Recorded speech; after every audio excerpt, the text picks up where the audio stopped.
आजीचा लय जीव आहे आपल्यावर। आणि लाडगं काय फक्त रानातच असतंय वय? म्हणजे त्या दिवशी आपल्या घरला पाडा आलता बघ समदा, तेव्हा तुम्ही समधे गेलात आणि तो रंगा आलता की घरला?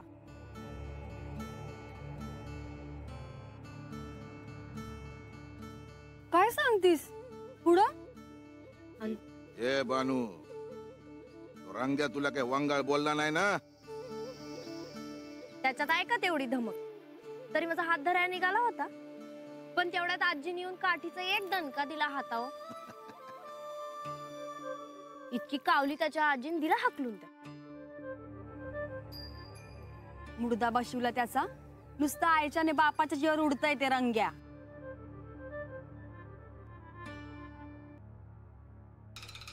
आणि जाताना म्हणतो कसा, मी अभि बघतो, मला सोडून पाड्यावर हिच्याशी कोण लगीन करतोय। पूर्ण एपिसोड पहा झी5 वर। स्वामी,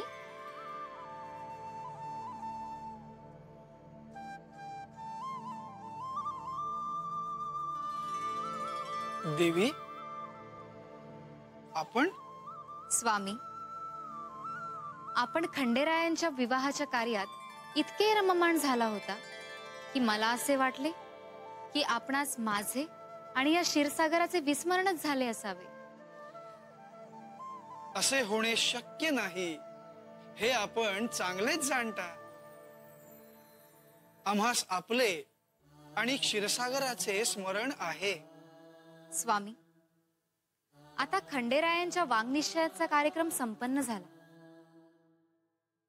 त्यांच्या आणि म्हाळसारूपी पार्वती देवींच्या विवाहाची तिथी देखील निश्चित झाली। आपण ज्या हेतूने जेजुरीला गेला होता ते पूर्ण झाले, होय ना?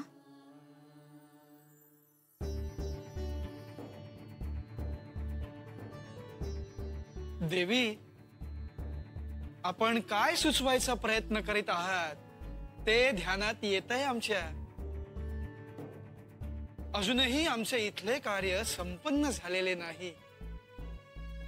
अद्याप क्षीरसागरात येण्यास आम्हास अवकाश आहे देवी। परंतु आपण तर पृथ्वीलोकात जात असतानाच आम्हाला असे म्हणाला होता की लवकरच कार्य पूर्ण करून परत येणार म्हणून। आणि योग्य प्रसंगी आपण मला देखील जेजुरीत यायला सांगणार होता। प्रत्यक्षात मात्र तसे काही घडलेच नाही स्वामी। जेजुरीत येण्याबद्दल ना आपण काही बोललात, ना कोणता निरोप मजपर्यंत पोहोचवला।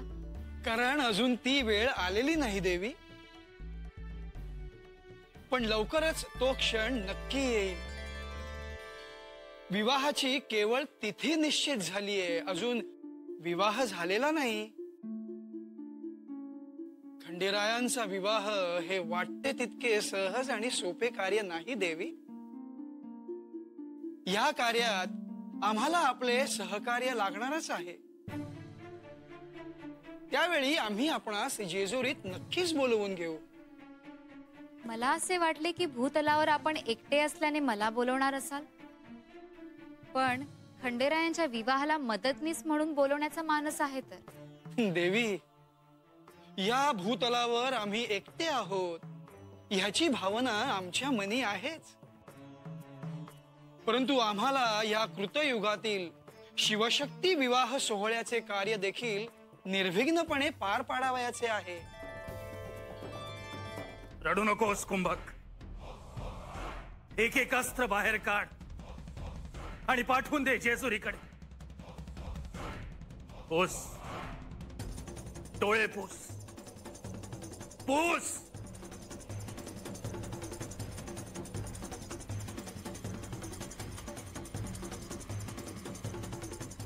बंधू, असे अस्त्र बाहेर काढा की ज्यामुळे सगळीकडे विषच विष पसरेल।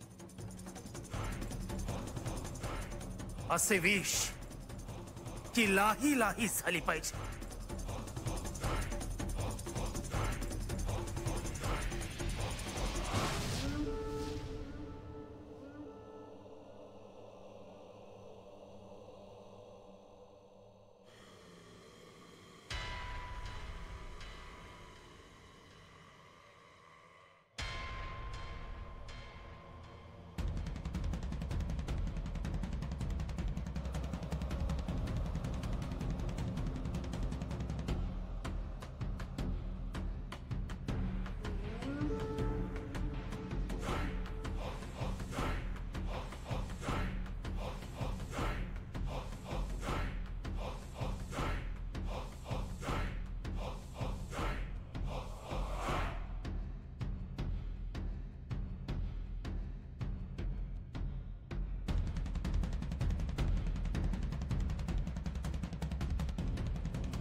मल्लासुराचा ज्येष्ठ पुत्र कुंभक तुला आज्ञा करतो की तात्काळ खंडोबाच्या राज्यात जा, इच्छित कार्य पार पाड.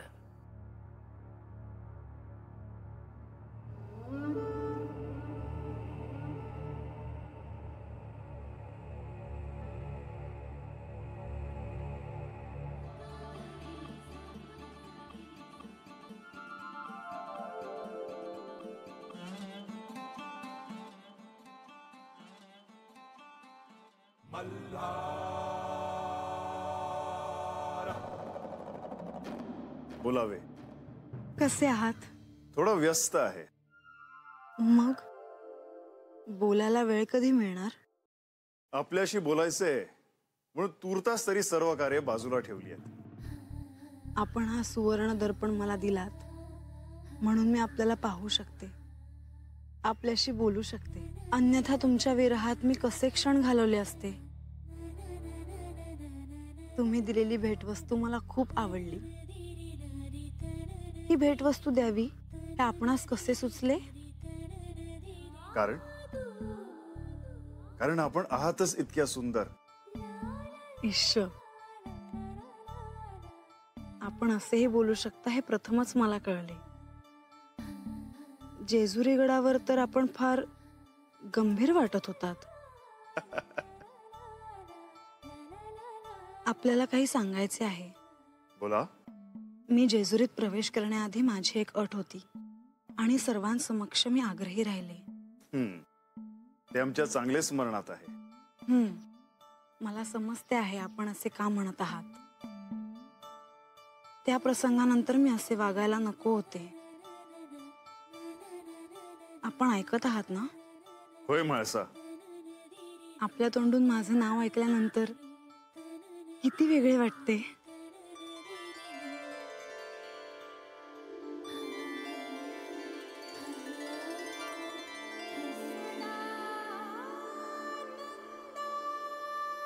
आपल्या तोंडून माझे नाव ऐकल्यानंतर किती वेगळे वाटते.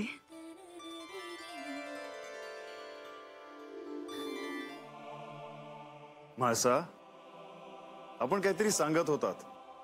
मी जेजुरीला जे बोलले, वागले, याचा आपल्याला राग तर नाही ना आला? नाही, कारण आपण असे का वागलात हे आम्ही समजू शकतो. म्हणूनच राजवाड्यात मी काही बोलण्याआधी क्षमा असावी असे म्हटले होते. म्हणजे एकदा का क्षमा मागितली की पुन्हा क्षमा मागण्याची आवश्यकताच नाही, असेच ना? नाही, तसे नाही. आपण म्हणत असाल तर मी पुन्हा क्षमा मागायला तयार आहे. असू दे म्हाळसा. आपल्या जवळपास कोणी आहे का?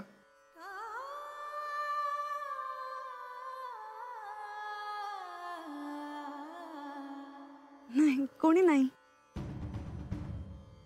पण आपण असे का विचारत आहात? म्हाळसा, या दर्पणात बोलताना चुकूनही मला कोणी पाहिलं तर त्याच्या जीवितास धोका आहे. देवा. हॅलो. नेवासे येथे शीघ्र प्रस्थान करा. स्वतःची काळजी घ्या. आपण पुन्हा बोलू. पूर्ण एपिसोड पहा झी5 वर.